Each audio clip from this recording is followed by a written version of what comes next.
আপনার নাম? ডাক্তার কানাইলাল মহাপাত্র, বাড়ি? আমরদা, জেলা? পশ্চিম মেদিনীপুর।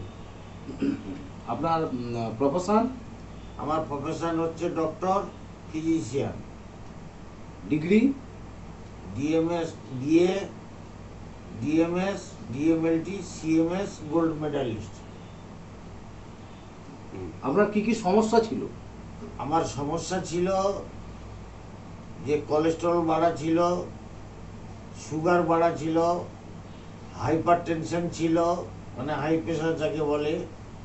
তারপরে লাম্বোসেকাল স্পাইনে একটা বিরাট সমস্যা ছিল, যেটাতে আমি কটক গেছি, ভুবনেশ্বর গেছি, কলকাতা সম্মদীপ বসুকে গেছি, যেটা স্পাইন সার্জন FRCS লন্ডন, সেখানে গেছি। ভেলোর গেছি, ভেলোর তো ऑपरेशन করতে বললো, बोला आपको काटना पड़ेगा, बिना काटने से काम कुछ नहीं होगा, मेडिसिन में काम कुछ नहीं होगा। আমার সঙ্গে তো তর্ক লেগে গেল। প্যাকেজ বললো কত 1 লাখ টাকার উপরে, তাইও বললো আপনি 70% কিওর হবেন, 30% আপনার থাকবে। কিন্তু আমি আজকে প্রায় 4 মাসে পড়লো ওষুধ খাচ্ছি, মরিঙ্গো কোম্পানি। আচ্ছা, আপনার এই সমস্যাগুলো কতদিন ধরে আছে? হ্যাঁ, 8-9 বছর তো বটে।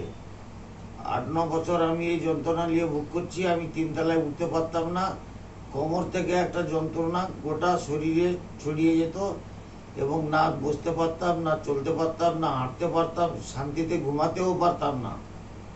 এরপরে আপনি কি মরিঙ্গোর বার্তাটা পান?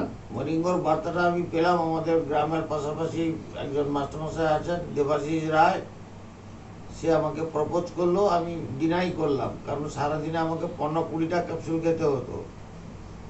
সেই 15-20টার জায়গায় এখন মোটামুটি একটা ব্যালেন্সে আমি এসেছি। মরিঙ্গোটা কতদিন খাচ্ছেন? মরিঙ্গোটা আজকে 3 মাস খাচ্ছি। খেয়ে আপনার কি কি কিছু রেজাল্ট পেয়েছেন? আর শরীরে একটা গ্লেজ এসছে, ওয়েট লস হয়ে গেছিল, ওয়েট লসটা মেকআপ হয়েছে। আর কি কি ইমপ্রুভ হয়েছেন? আপনার যে হার্টের সমস্যা, আপনার কোলেস্টেরল স্বাভাবিক হয়ে গেছে, সুগারও ব্যালেন্সে এসে গেছে। আজকেই সুগারটা মাপলাম, আমার র্যান্ডামে হচ্ছে 99। প্রেসার? প্রেশারটা এখন 30-40-এ ফ্লাকচুয়েশন করে। তা নাহলে আগে প্রেশারে বড়ি 3 বার খেতে হতো, 3-3-9টা। এখন কি ওইটাই খাচ্ছেন না? এখন প্রেশারের বড়িটা খাই, তবে ব্যালেন্সে এসে গেছে প্রেশারটা আর একবার খাই। আগে 3 বার খেতে হতো, এখন একবার খাই, এবং ব্যালেন্সের ভিতরে আমার থাকে। আপনি এখন কি উপরে উঠানামা করতে পারেন? আগে উঠতে পারতাম না, দোতলা। আজকে 8-10 বছর দোতলা কি জিনিস জানতাম না। আর সেদিনকে আমি 3 তলায় উঠেছি 2-3 বার, আমার কোনো প্রবলেম হয়নি। মরিঙ্গোটা কন্টিনিউ করবেন তো? হ্যাঁ, মরিঙ্গো তো কন্টিনিউ করতে হবে, এছাড়া তো রাস্তা নাই। ঠিক আছে, থ্যাংক ইউ। জয় মরিঙ্গো।